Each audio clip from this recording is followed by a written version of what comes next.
Okay, we'll start with a nice easy character. It's this one here, and it is the character for mouth. And as you can see, it's just a picture of a mouth. Now, this is a very important character. You'll see it in lots of places, and you'll also see it as a radical in many other places. So a radical is like a part or component of a Chinese character. So this one doesn't really have any radicals, it's just one part, but you'll see complicated Chinese characters that have many parts. So these are called radicals. We'll get more into that later, but first I want to talk about the pronunciation of this Chinese character. Now, you can see I've written here a few different pronunciations. This is my shorthand here for the Chinese pronunciation. So in Chinese, this is ko, which is third tone. And in Japanese, which is this one here, it is kuchi or guchi. Now, why are there two pronunciations? Well, with Japanese kanji, you can often find many different pronunciations. Usually there's at least 2, 3 might be the average, but some have, I've heard the most is 16 different pronunciations for one character. Luckily, Chinese is a bit simpler. Usually there's just one pronunciation, sometimes 2, very rarely 3. Okay, but these two pronunciations are pretty similar. We have kuchi with a K and guchi with a G. Now, when characters are in combination in Japanese, sometimes the pronunciation, especially of initial consonants, gets changed a little bit. So as we go through some more characters, you'll see how that works. But today I want to start by looking at this character, how it's used in the real world. So why don't we hit the street and find out. Now the one on the other side here is the character for enter.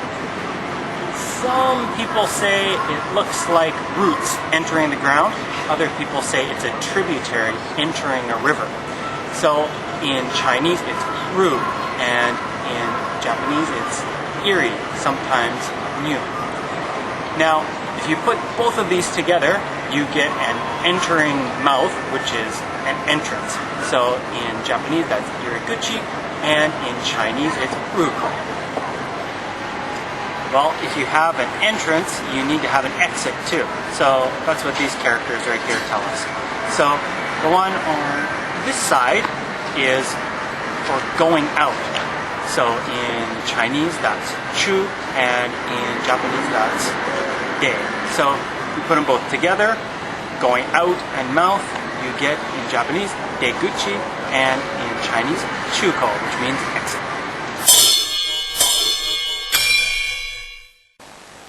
So my wife and I have just moved into a new apartment here in Fujisawa, and here's one of the boxes that we use for packing our stuff. Now, my wife has marked it with a character here, which is wa. Now, wa has a lot of meanings. The main one you could say is peace. So how we get that from this character is that on the left side is a stalk of grain. On the right side is a mouth. So you can put these ideas together. If mouths or people have something to eat, then they're usually happy and peaceful. You can think of times in Japanese or Chinese history when there hasn't been enough rice and the peasants are having riots and stuff. So this character conveys the idea of peace. It can also mean tranquility, calmness, as in inner peace, and has a lot of associated meanings, one of which is Japan. So this is often used to contrast Japanese style something with Western style something. So here we have a Japanese style room. So we'll get to this character another day, but basically it's a Japanese style room, and you'll see this if you go to a hotel or something like that. A Japanese style room is a room with tatami floors and these kind of sliding doors. Usually they're made of paper, and Yeah, basically this is it. So in our new apartment we have a Japanese style room and a Western style room. So this character, wa in Japanese and he in Chinese. In Chinese it can also sometimes be pronounced han, in which case it means and something. So you're going to see this character a lot when you look at anything in Japan or China or Taiwan. The theme of peace is really, really important in all these cultures. Here's a sign for the town of Yamato, using those two characters for big and peace that we saw a moment ago. Well, each Chinese character has its own meaning, but often, especially in Chinese, you need to have another character to really clarify and specify what exactly you're talking about. So remember I said that this character, which is wa in Japanese and he in Chinese, has a lot of different meanings. Now, if you want to say specifically peace, as in world peace, this is the combination that you need to use. So in Chinese, we have these two characters here, and they're pronounced he, ping, so it's 2 second tones. Now, we saw this one here, peace, like I said, grain and mouth.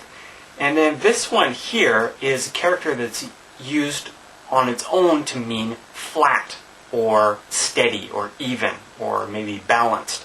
So what it is, it's basically a picture of a scale, which is balanced flat.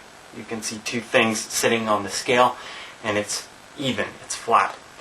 So in Chinese, the way that we say peace is with the characters in this order, he, ping. But in Japanese, the order is reversed. So in Japanese, it's heiwa. So the flatness comes first and the peace comes after. I'll end with an example of how the character for peace is used in company names. So here you can see the logo for Daiwa Securities. So Daiwa means great peace, and pretty good name for a securities company, don't you think?